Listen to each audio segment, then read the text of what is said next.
All right. Good evening, everyone. My name is Will. I'm a winter naturalist here at the Aspen Center for Environmental Studies. And thank you all for being here tonight for Naturalist Nights.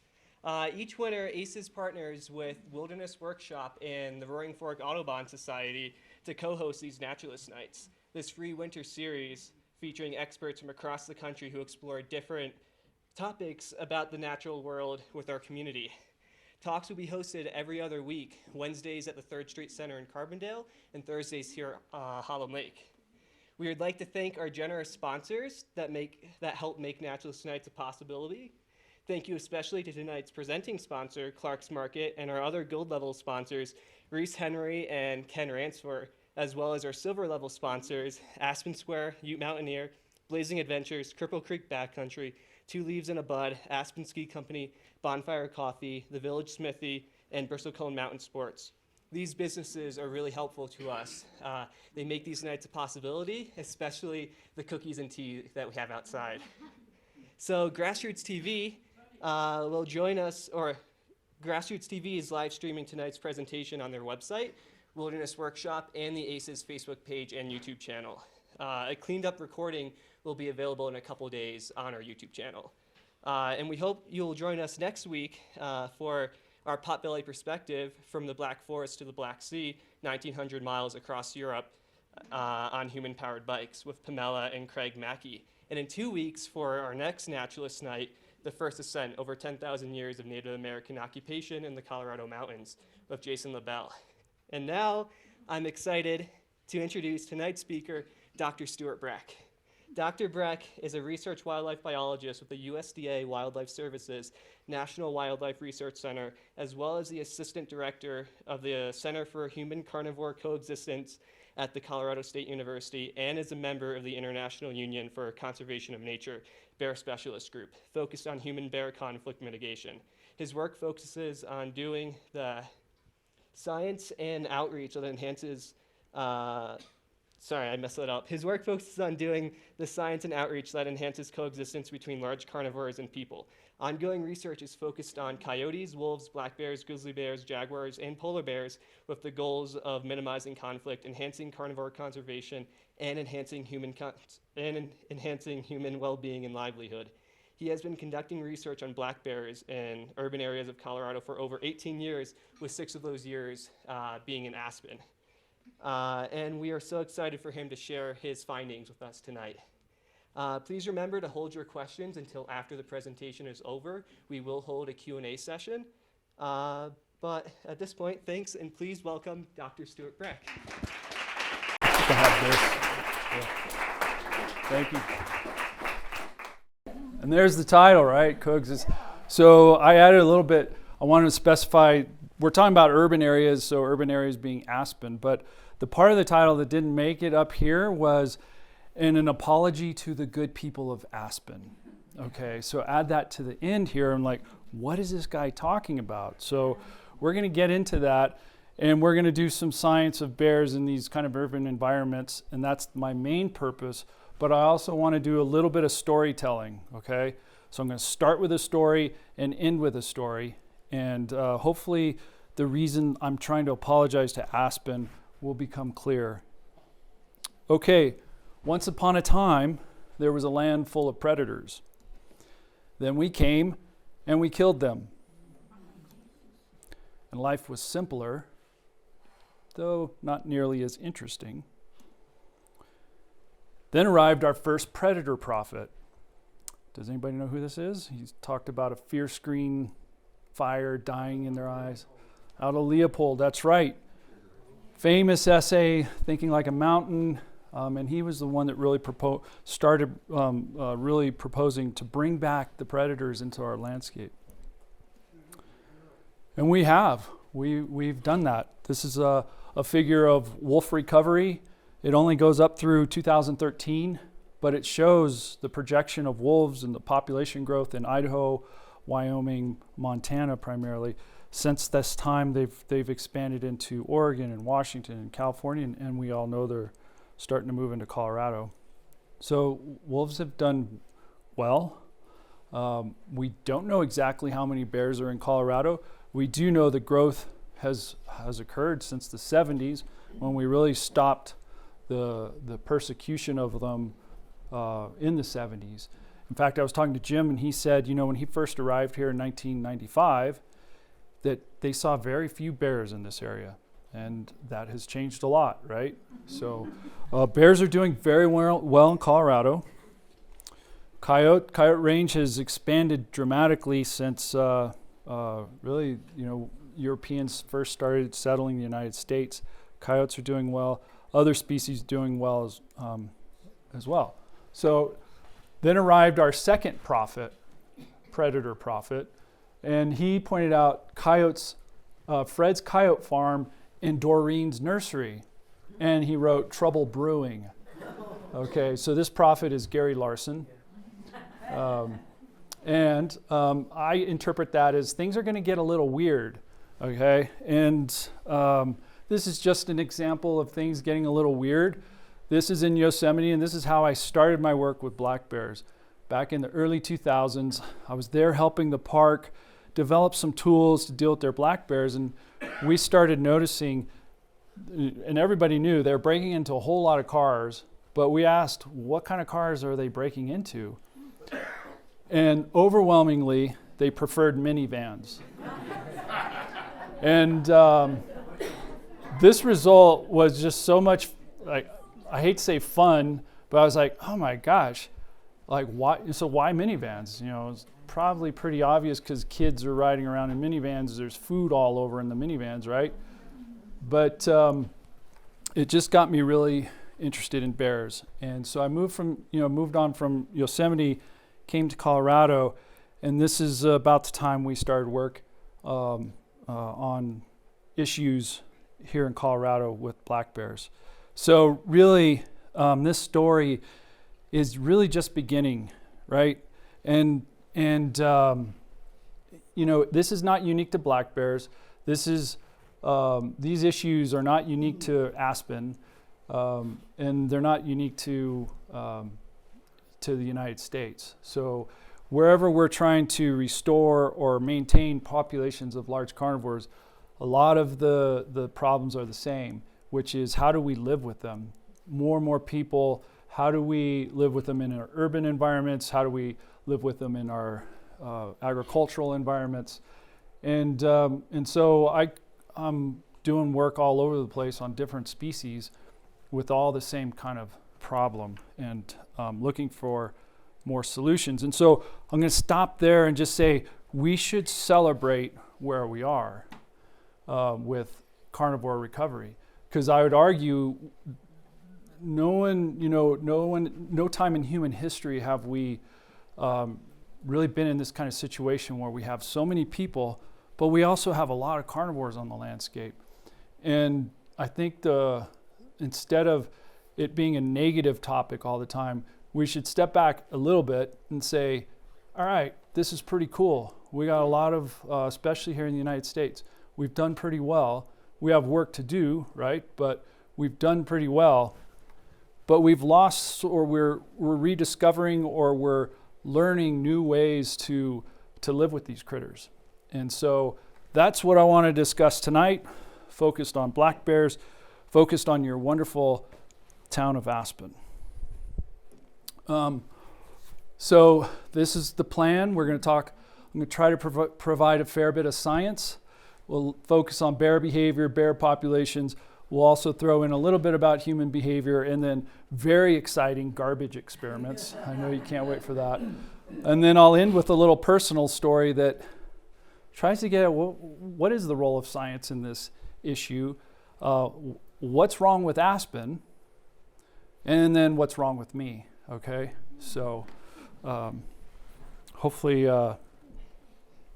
we can answer all those questions. And so again, you're probably wondering, what am I talking about?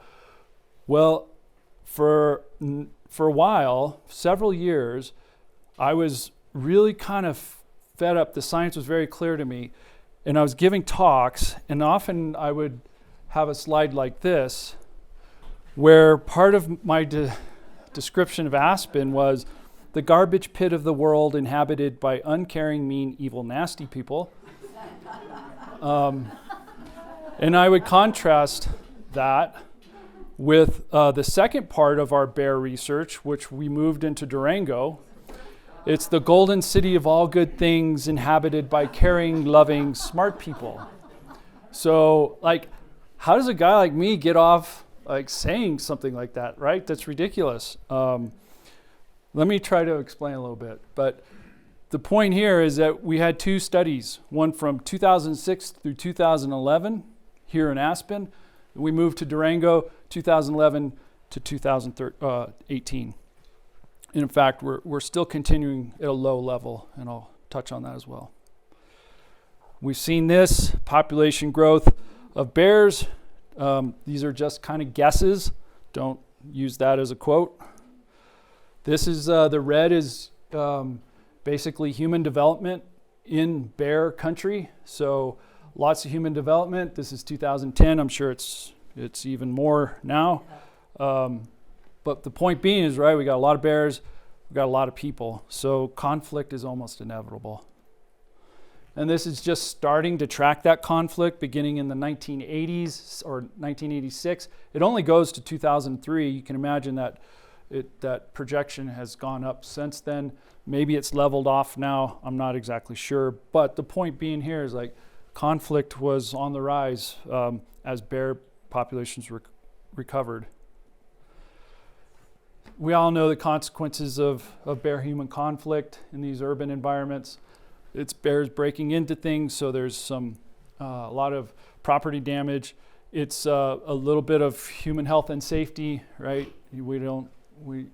Bears can be dangerous in certain situations, but it's also people having to manage bears and handling bears, euthanizing bears, and so there's a lot of consequences for bears. And then there's probably important consequences that don't get recognized as much of conflict between groups of people.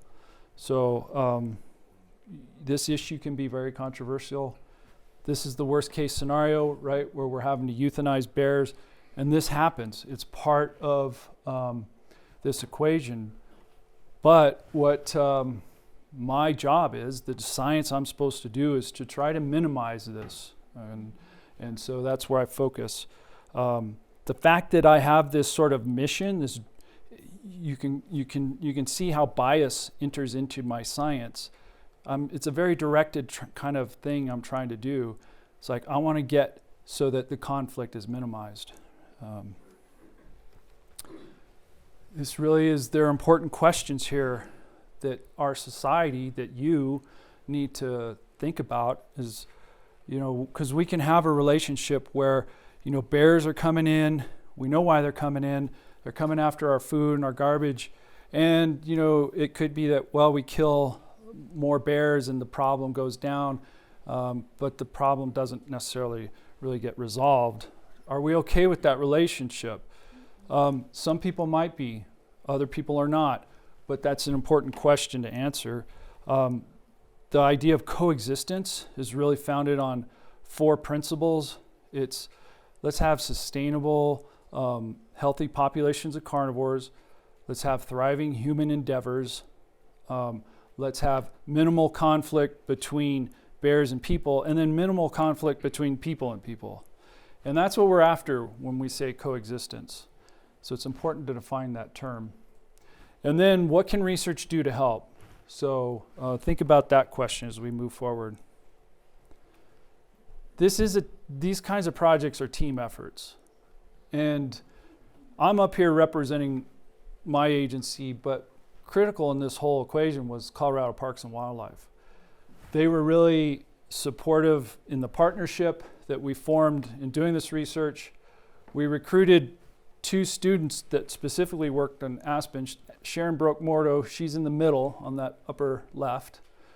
And then David Lewis, who's on the right, upper right. So they were graduate students at Colorado State University.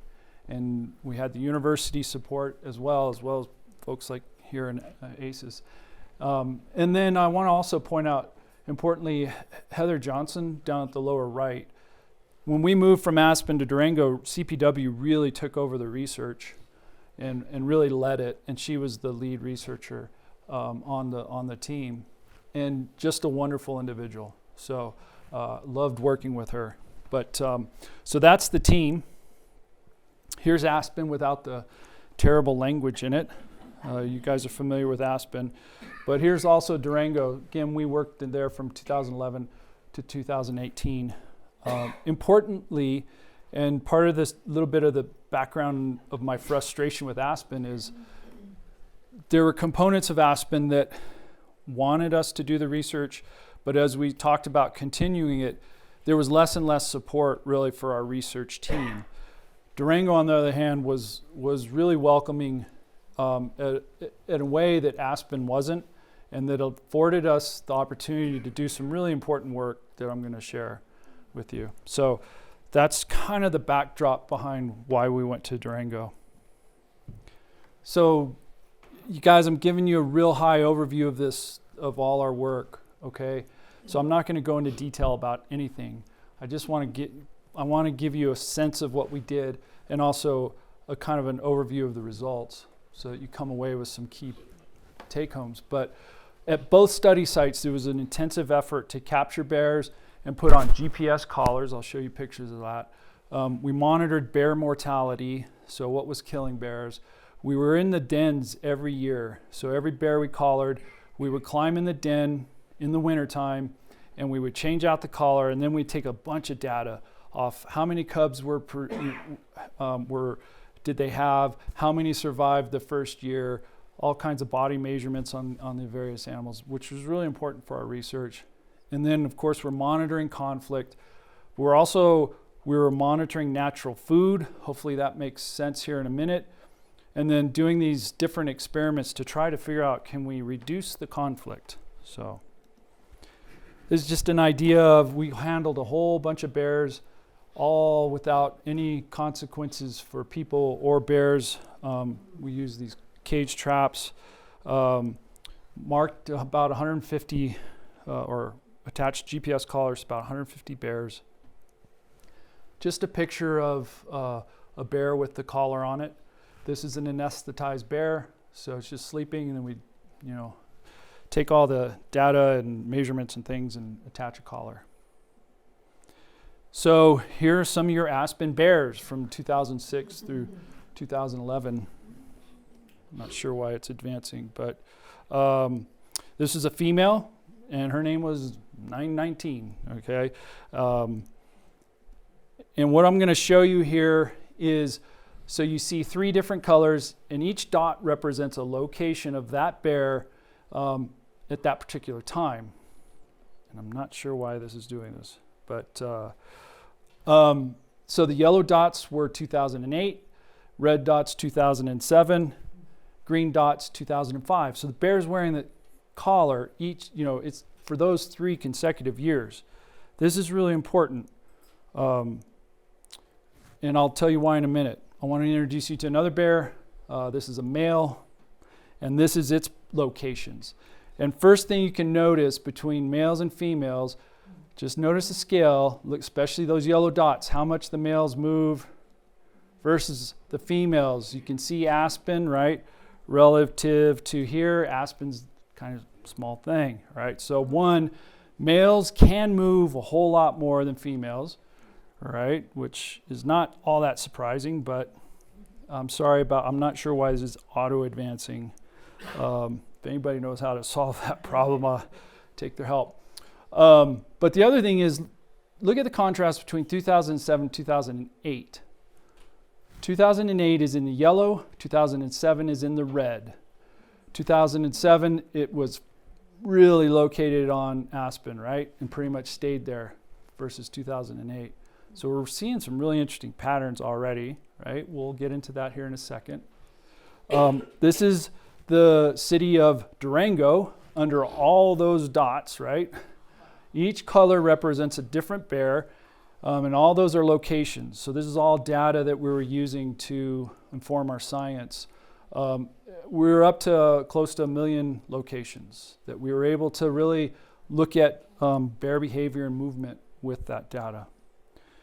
All right, so very briefly, each place we monitored some key foods for bears, natural foods, right? Gamble oak, chokecherry, crabapple, serviceberry, pinyon pine. All these are really important foods, especially kind of mid to late summer into the fall when bears are trying to fatten up for hibernation. These are really important foods for bears. And understanding how much is out in the environment is really important for us to understand bear behavior, because during certain years we would see what we call natural food failures. And what that means, and you can see an example here in 2012, that vertical line, that dashed line, is a natural food failure year.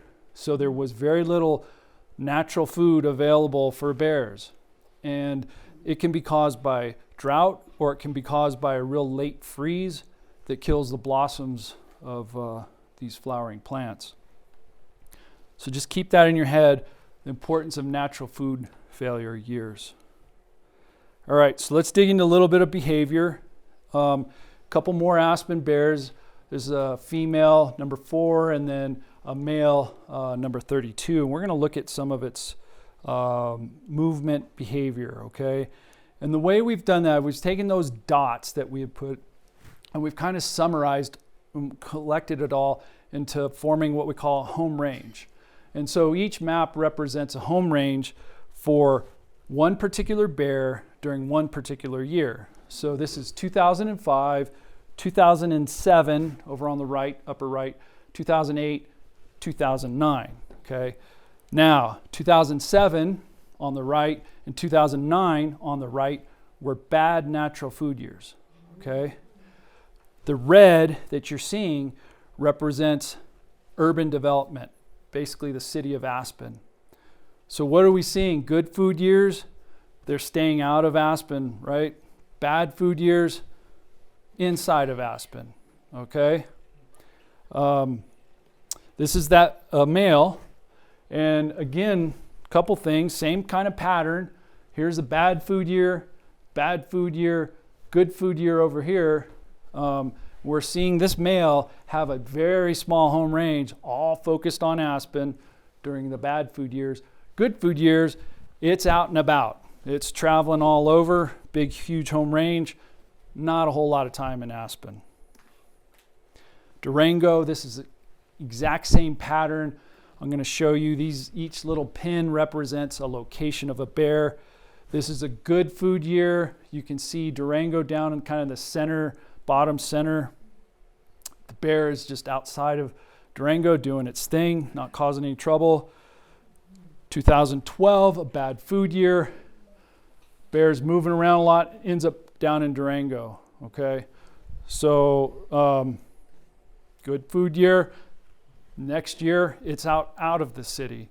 This should start telling a pretty compelling story that most bears will choose to stay out of urban environments during good food years. It's not universally true. Sometimes you develop an individual that kind of prefers coming into town and staying in town. Those individuals tend to be euthanized fairly quickly.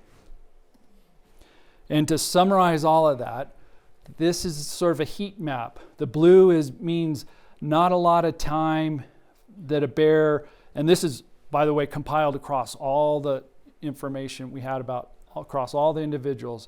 So blue is where they're kind of avoiding, not coming into using areas. The red is where they're concentrating their activity. So good food year, bad food year, okay? Really, really clear message here. Natural food failures are a critical driver of conflict behavior in these urban environments. With the climate changing, some interesting questions there, right? The other thing we can do with all those locations is we can do something what we call backtracking.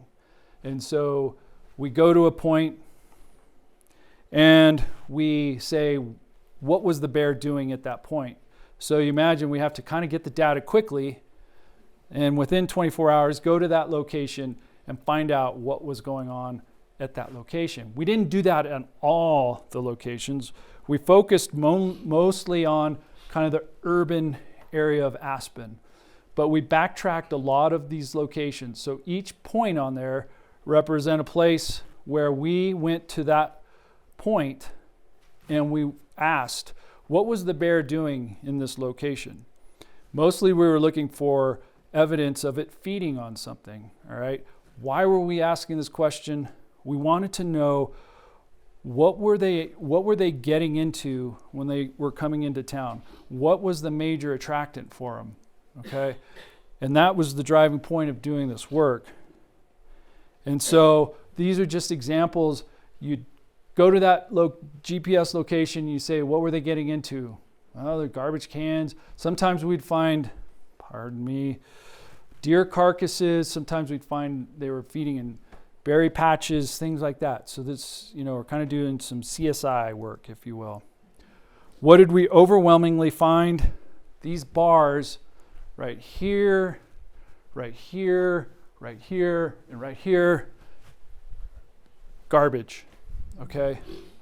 And some of the other things we're looking at is like insects carrion, ripe fruit, house, fry oil, car, barbecue, bird feeder. Those really don't come out as signals. It's garbage, right? So this really points us towards what should we focus on. Durango, exact same results. These are all just locations of conflict. And this is just quantifying what was the public reporting. Overwhelmingly, food trash, garbage as the cause of conflict. So take-home message, availability of garbage is really an important driver of conflict. So all this work, while we're doing this work in Aspen, we were monitoring mortalities. We were seeing like individuals die, asking what did they die of. And we started getting interested in this question of how are we, and I say we, like the kind of the city of Aspen, how is that impacting, let's just say, the local bear population, right? If we go out maybe 20 miles or 10 miles out of Aspen, what is the impact of this urban environment on the bear population? And it could be, well, it's actually good for bears because they get more food and then they reproduce more. Or it could be, well, they come into town and there's more mortality. And what is that trade-off? And so one of my graduate students worked on this question for his thesis, and he was very good at mathematics and modeling. And we developed this model that strongly indicated, like, I think these urban areas during bad food years may act as a sink for the bear population. A sink being a place where they go and the population is negatively impacted, right? So they go and the mortality is much higher. And now granted, this is just a kind of a population model. You want to support that with empirical data. And that was the point of the next 6 years. We wanted to do that work here in Aspen. We weren't getting a lot of buy-in, so we went to Durango to really focus on this question. Does that make sense? And when you're studying the bear populations, or any population really, why do we want to focus on females? Because females are always the most important, right? I mean, we should know that, right? Okay. So all our efforts were on collaring females. We measured reproduction by climbing into dens, right? And then we were counting bears in a different way, and I'm going to share some of that methodology with you. This is just pictures of people climbing into dens. See, I'm the smart guy in the green jacket on this one. I'm like holding somebody's foot while Heather would climb in the den, okay? Or we'd find very small people and recruit them because those were the best. But we'd get in these dens, we'd pull the bears out if we could, start measuring them. And then the worst part of it, the hardest part of this job was counting the cubs. It was just a horrible job because, you kind of got to hold the cubs. These are my family on one of the dens we worked. And it's my older daughter, Sage, who's sitting right here. And then my younger daughter, Logan, and my wife and my family up in the upper left here. So was this hibernating time? This was hibernating time, yes. Okay, so another thing you do when you're counting bears is you can use DNA and some sophisticated quantitative modeling to come up with like how many bears are in an area. So this is Durango, the city of Durango. We put this imaginary grid around it, and each cell we would go in and put what we call a hair trap. Okay, why were we doing this? And this is an example of a hair trap. It's just barbed wire wrapped around trees, and then you put kind of a stinky bait in the middle. Bears would go through the barbed wire to check out the stinky bait. They leave a little sample of hair. Okay, so we would use that hair, we'd take that to the genetics lab, figure out, oh, it's individual whatever, and then once we have enough of that kind of information, we're able to develop a pretty good estimate of the population. Okay, so I have to tell, like, what makes a good bear biologist? See, this is a really good bear biologist because this person is smiling and they're holding this unbelievably horrible smelling thing. And that thing is called mung. And how you make mung is you get a 50-gallon barrel and you go to the fish hatchery and get all their dead fish and you stick them in burlap sacks and you stuff all these sacks and fill this 50-gallon drum, and then you let that sit out in the hot sun and cook for like a month, okay? And you know it's ripe when all the maggots are just like spilling out, okay? And so this person's job is go grab one of those sacks, carry it, like backpack in 3 miles, and hang that at this spot, okay? And if they're smiling, you're like, that's a bear biologist right there. I would always vomit, by the way, so I'm really not a bear biologist. Here's what we learned from all that combined effort. This is an indication of abundance in that grid. Remember that grid around Durango? Roughly about 170 to 200 bears from 2011, 2012. Here's that bad food year. What happens to the population? It takes a nosedive, right? By 57%, which is a pretty big deal. You don't see that in the literature of a bear population going down that way. The point here is that these urban environments can be hard on the local bear population, okay? What some of the mortality factors were: roadkill, conflict removal, I think is here, and harvest. All three of those really go up. And the surprising one is roadkill. And a lot of that roadkill is the cubs.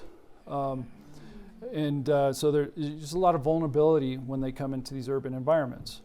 So that's an important lesson to take home. So you would ask, well, okay, the bear population decreases a lot. What we should see is then, well, the conflict should go down. If there's a linkage between how many bears are in the landscape and levels of conflict, we should see a decrease in conflict. And again, here's the bear population trajectory. Here's our measurement of conflict in the Durango area: 2011, 2012, 2013, 2014. And then we have two kinds of measurements here. Here's the problem year, right? The natural food year, food failure year. We don't see conflict taking a nosedive. Okay, so there's no correlation between this drop in bear population and a drop in conflict. It's a really important point to think about. This data is hard to get. It's probably not the best, but it sure gives a story about, like, okay, just taking a bunch of bears out may not actually decrease conflict. Okay, you've seen that take-home message. So we've got all this information.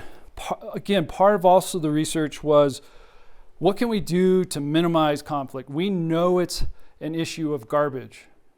We know that. So how do we decrease availability of garbage in these urban environments? This work we started in Aspen, trying to understand, like, going out and doing bear aware campaigns, putting up signs, don't put food in these big garbage bins, get bear-proof containers. There's a lot of different messaging that's very important about what to do with garbage in a way that will help minimize it. We wanted to understand, okay, well, does this help the problem? Take-home message is we saw no response from our experiments with, like, putting out signs, doing bear-aware programs. Okay, this is just an example of, or shows you a little bit about where we did these bear-aware programs, tried to evaluate whether they were effective in changing human behavior. Again, take-home message is no real effect. The only experiment where we started to see a little change in what people did with their food was when we went into the downtown. We got the Aspen PD to help us, and we actually did a little experiment where the Aspen PD would give out tickets to some people and not to others. And that was the only time that we saw a little bit of an effect in that the behavior of people in minimizing their availability of garbage changed. Okay, so am I saying education does not work? No, I'm not saying that. And what I'm saying is education alone will not solve this problem. And it's an important message because there's some people out there saying, oh, we can educate our way out of this problem. And I'm not a proponent of that. In fact, this article is an argument in the opposite. That education's important, but so is a lot of other things. Law enforcement, public engagement, getting your government to think about this issue in a better way. If you want an example of a highly effective government, look no further than Snowmass. Their program there is outstanding. It's a model throughout the country of how to really reduce garbage and have a beneficial effect of reducing conflict. Okay, I'm going to talk about another model now that comes out of our research in Durango. And this was an experiment where we really, all we wanted to, instead of trying to change people's behavior, we just wanted to know, like, if everybody used bear-resistant containers, what would happen? Like, would that really help? So we set up an experiment in Durango, and this is where the city of Durango was just so wonderful to work with. They were really supportive. They really helped us. We bought 1,000 bear-proof containers, and we put them out in an experimental protocol. Some areas in green every resident got a container. The areas in pink and didn't get any containers. Okay, so we have this experimental design. It's not perfect, but it's pretty good, right? Again, the question was, what will happen to conflict? And the response variable, we were just measuring how often do bears get into garbage, and that's what we define as conflict. I'm going to fly through some of the results. Here's the take home. The experiment went from about 2013 through 2016, and the treatment really started about 2014, okay, where we got all the garbage containers out.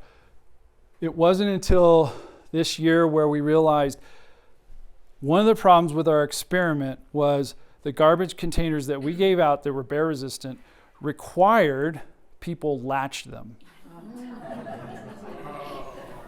Okay? So after we got that figured out, what we've seen is a real decrease in the conflict. All right? And conflict being bears actually breaking in and getting to trash. We went back in 2021, we still see this, okay?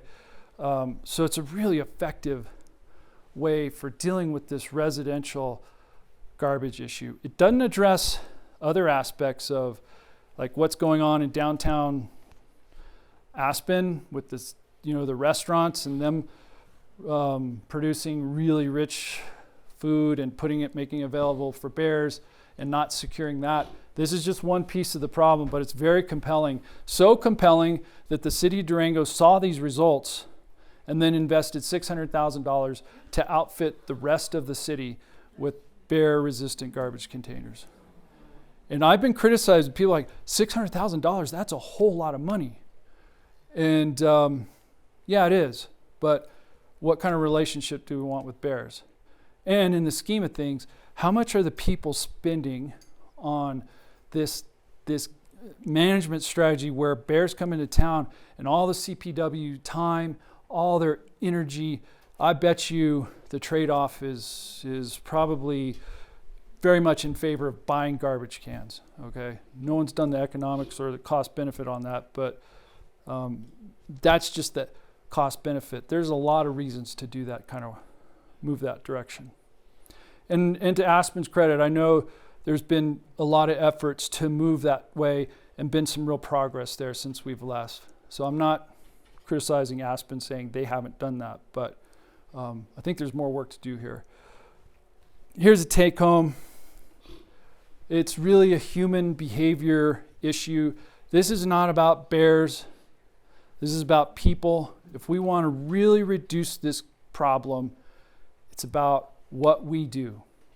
And it's about how we want to manage our foods that are very attractive to bears.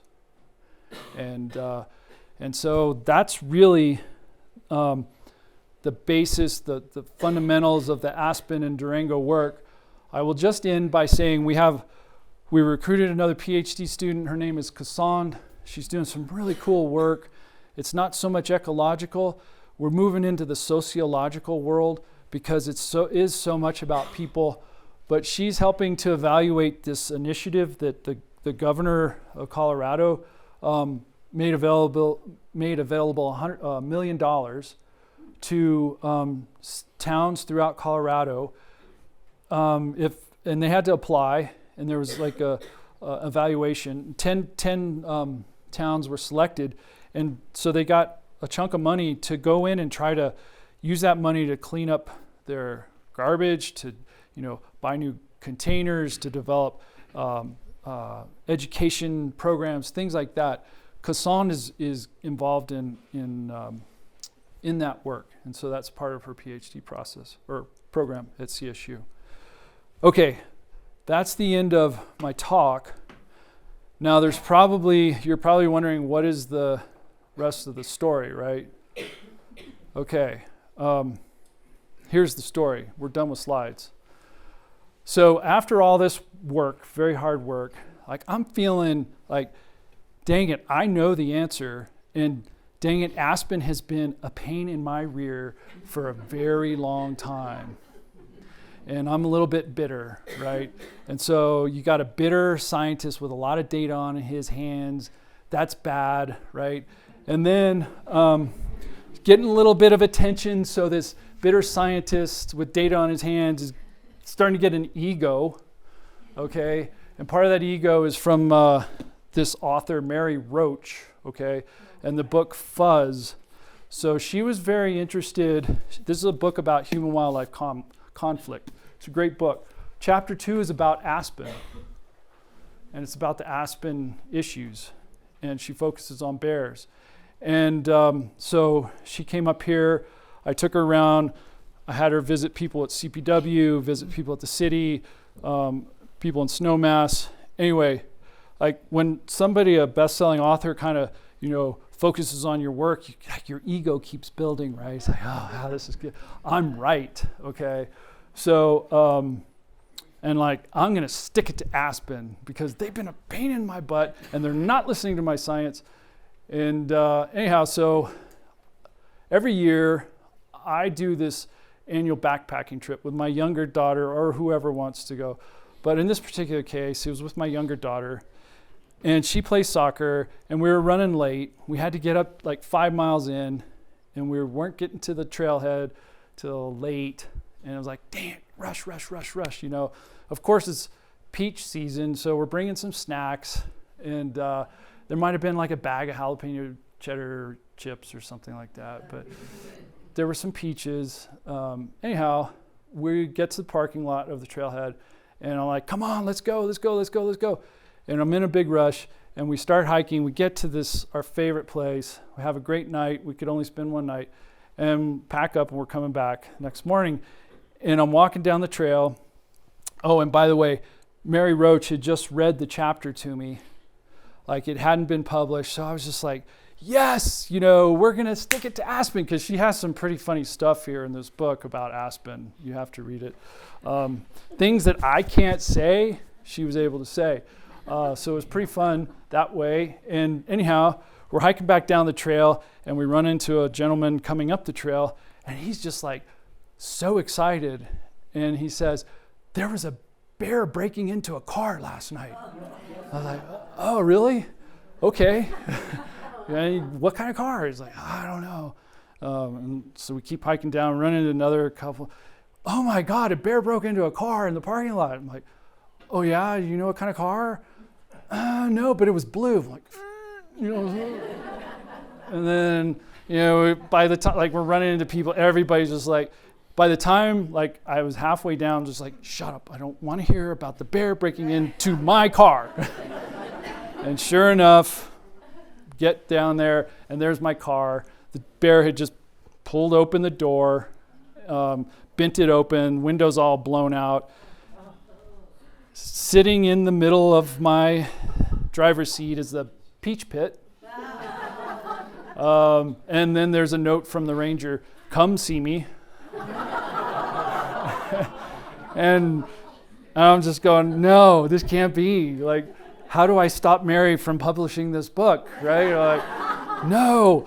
Anyway, go up to the ranger, and the ranger is, he's, giving me the whole thing. I'm just like, and literally, I parked in front of a sign that said, do not leave food in your car. Like, use this bear box right here. I was parked right in front of that thing. Like, this sign was glaring, like, don't do this. And there were signs all over, don't leave food in your car. And so I go up to the ranger, and I was just like, you don't know how bad this is. He's like, what are you talking about? I can't talk about it. Could you just give me a ticket? He's like, no, I'm not going to give you a ticket. I was like, oh man, please just give me a ticket, all right? He's like, no, this is bad enough. You can go. I'm like, dang it. So we're driving home, and like, air rushing into the cars. We're driving back and forth. And I could hear my younger daughter in the back, and she started crying.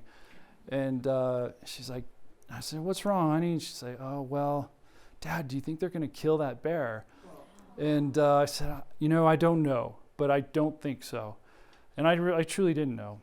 And so we keep driving, and then she starts crying again. I said, honey, what's the matter? She said, Dad, I think this may ruin your reputation. I think you're right. And we had a discussion whether we should not tell anybody or whether we should tell anybody. And we chose the latter. And here's the point. Like, the science is not going to solve this problem. I'm not going to solve this problem.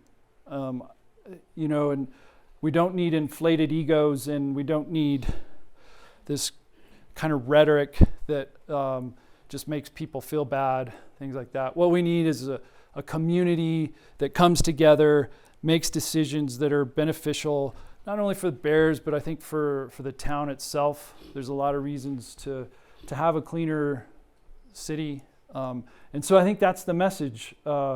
Science will not solve this problem. You guys are going to solve this problem. Some of it has been solved. You guys have done good work here. In my opinion, there's more work to be done, important work. And there's some people in this audience, would you guys, whoever's doing the Bear Coalition, the Bear Aspen stuff, please just stand up. These are all folks that are really important. And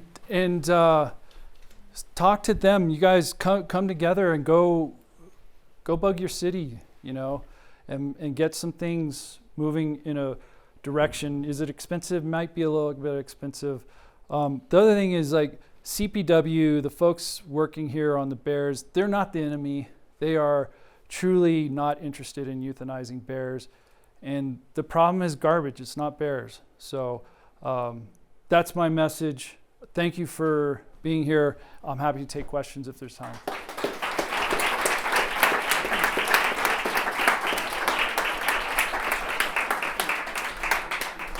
All right, so we're going to do a Q&A session.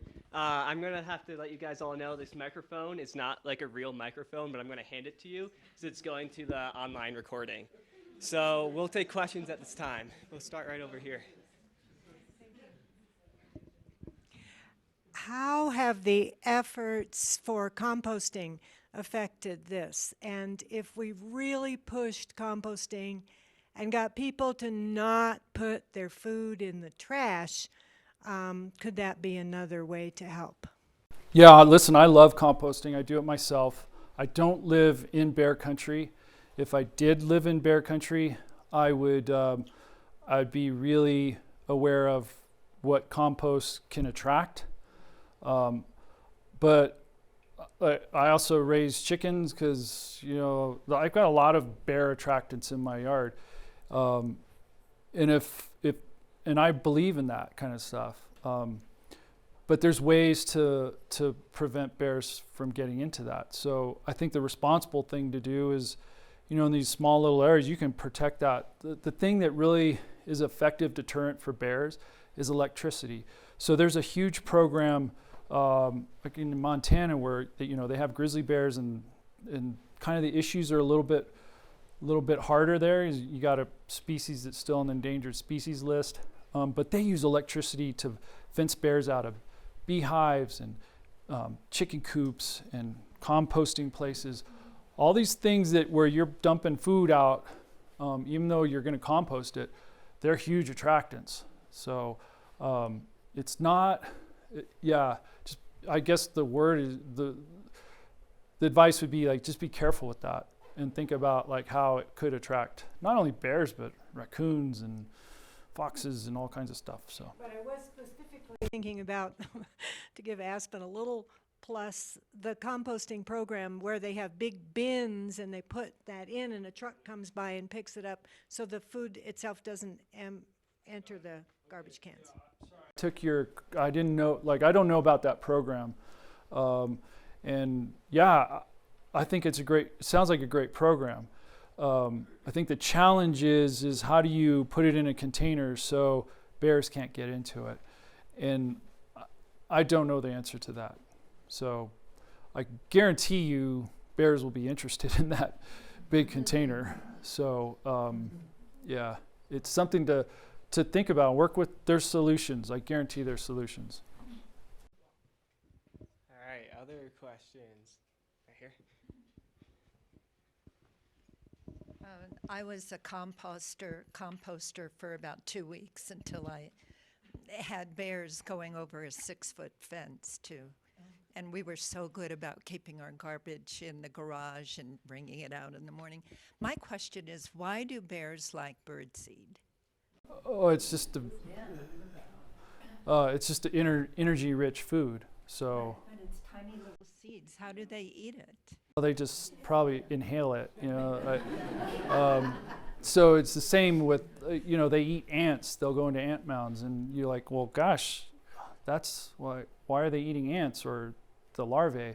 Well, each one of those may be like 5 calories, but if you sit there and just suck up 5 calories, and it's probably more like sucking in 10 ants a second, then it probably pays off for them. So birdseed's full of, energy-rich food, and they'll figure that out pretty quickly. Seeds and things like that. So, it's acorns. They love acorns. They love pinyon pine nuts. Those are all very energy-rich food sources, as is birdseed.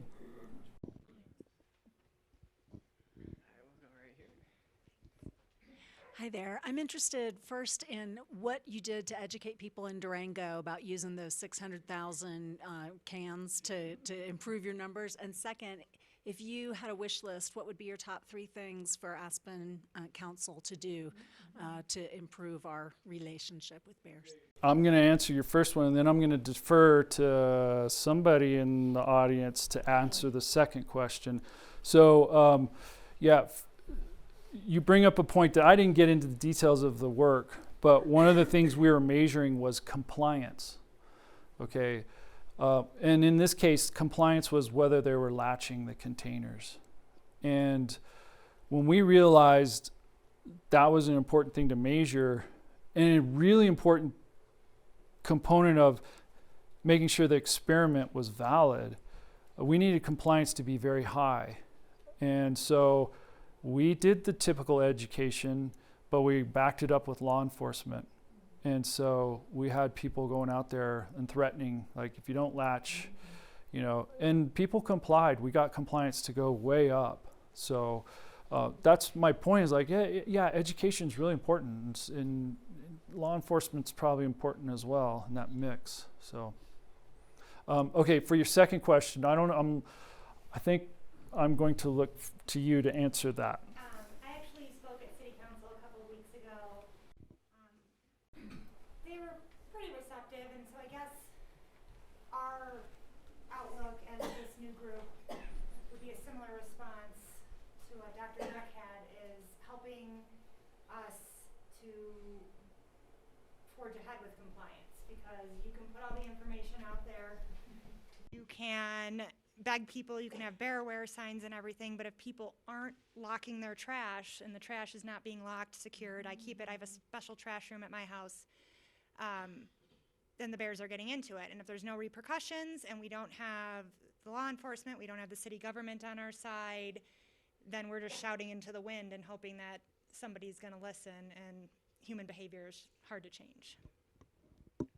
I just want to add something very sweet. It's very quick. I do storytelling to kindergartners, and this 6-year-old girl, I always do bear stories, but so she raises her hand. She's adorable, little girl. She said, we have our garbage cans in our garage, and I said, well, what do you do when you have to put them out? And almost indignantly, she said, well, we lock them. So I am saying that if a 6-year-old can grasp the concept, one would hope that adults will too. But anyway, I just thought that was kind of cute. All right, we have time for one more question. Oh, there's a lot of hands. I just wanted to add really quick just to that question, in answer to that question. You had asked about what to ask for City Council. So Nicole, who just started the Aspen Bear Alliance, and so part of the goal of the group is to identify where the problems are, trash being the biggest, working with police, working with city council to really define how to solve that problem. And so going to city council is going to be critical. And so if you're interested in helping with those efforts, the community effort is huge. The community voice, it's such an important part of this. So please reach out to Nicole or go online to see Aspen Bear Coalition, because that's, that's what's really needed, is to have our voices out there. All right, I think we're all. I'm happy to keep going if you want to cut off the TV or whatever. But Cool, yeah, we'll answer a couple more. if there's folks that want to ask more questions, I'm happy to answer. Cool. So you talked about going into the dens and doing a count, and are there cubs? So when are cubs born?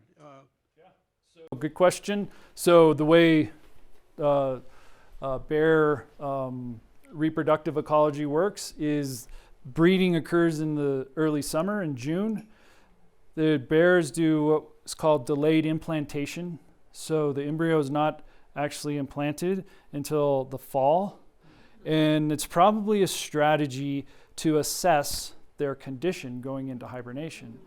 So if it's a really bad food year and they don't go in good condition, then that embryo doesn't implant and they won't have any young. If they're fat and happy bears, then you may end up with 2 or 3 cubs that are born in the middle of winter, and they're tiny. and they crawl up and they start suckling, and that's what they do for a few months for the first year. They stay with mom throughout the year and go back into the den as yearlings, and they stay with mom one more season in the den. And so when we go into a bear den, it could be that there are no cubs, there are young cubs, and we would kind of know, because we would know the individual. And if we knew that they were having young cubs of the year, then we'd kind of really put off until we went into the den. And so, that'd be like in March or sometimes early April. And then the other times we would go in sort of midwinter, January, February timeframe. So sometimes when you go in, do you encounter the mom awake? And she was usually awake. So they're remarkably tolerant. We only had a few kind of scary incidents. Scary is maybe not the right word. There are a couple females, like they would, the first time they do it, they're just like, what are you doing, And sometimes you'd go in with a stick that you could inject the mother with, Other times you go in with a little dart rifle. So sometimes it's kind of close quarters. If you couldn't use a dart rifle, you had to get pretty close. But some of the females, they were getting used to it after the first time, second time, because we go in every year, and we had bears on the air for 4 or 5 years. And some of those bears were getting a little bit testy by the time we were finished. Start puffing at you and snapping their teeth and doing this kind. And if you want to see kind of an exciting event, there's this film called Bears of Durango. It's a great film. It's focused on heather, but it gives all the results of the Durango work. But there's a scene in there where we're all kind of like, oh my God, here comes the bear. And, it's kind of exciting. Generally speaking, all of those events, most events were pretty uneventful. So, and we really worked hard at that. So, yes.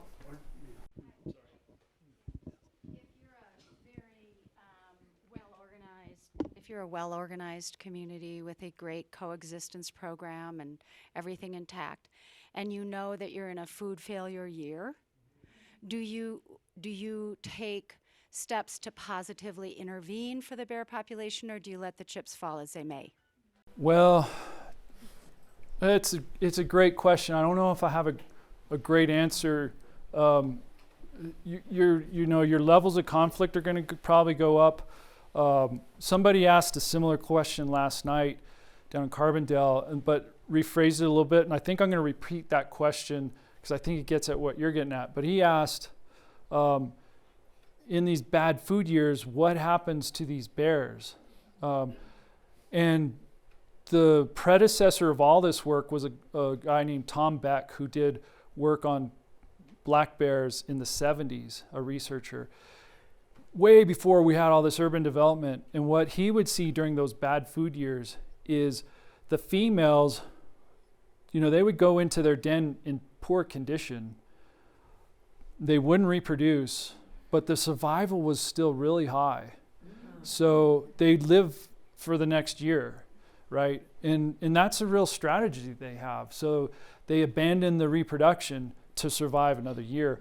But the other part of that is they also move around a lot, right? Searching for food. So inevitably, you're going to have more bears searching, coming around.